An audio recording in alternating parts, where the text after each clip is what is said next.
Hello and welcome to Mr. Barton's Autograph Videos number 1.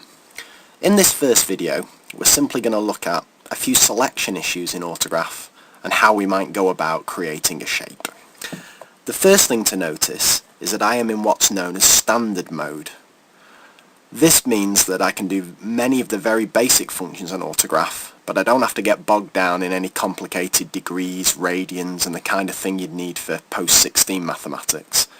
If you ever find yourself in advanced mode, it's very easy to change back from it. I'll just show you here.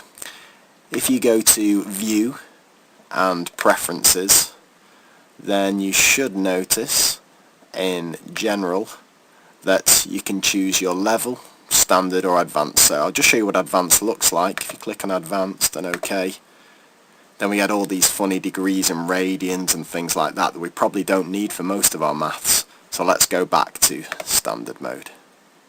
Preferences, General, Standard level. Perfect. Okay, before we make our shape, I just want to say one quick thing about whiteboard mode and non-whiteboard mode. At the moment I'm not in whiteboard mode. Now there's one big thing you've got to remember here, and that's when you're not in whiteboard mode, if you want to select more than one object or point at the same time, you have to hold down the Shift button on your keyboard. I'll just show you what I mean by that. I'm just going to go over here to the left of the screen into point mode. I'm just going to pop a few points on the screen, just wherever I want. And then I'm going to come back into select mode. I could do this also by hitting escape if I wanted to. So I'm in select mode. If I try and click on these points in turn now to select them, I've selected that point. Now if I select that point, it deselects the first point automatically.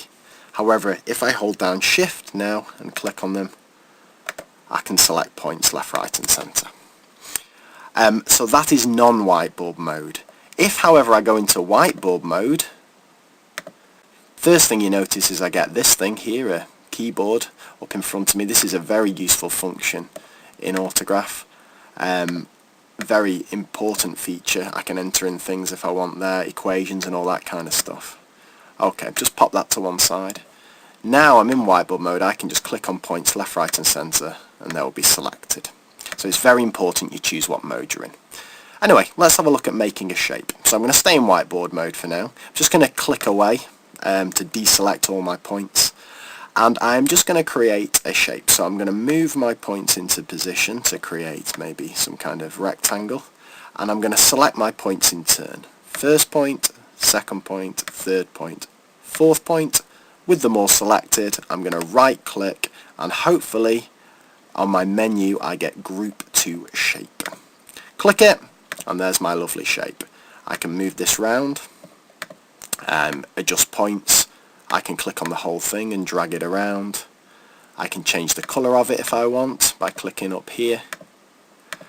And I can change the colour of the border if I want by clicking up here.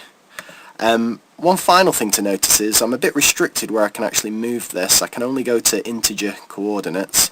That's because I've got snap settings on here that's snapping to one integer unit.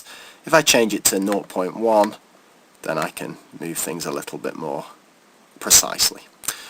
Anyway, this shape's going to be very important for the next few tutorials when we look at how to do transformations on Autograph. So I will see you in video 2. Bye bye.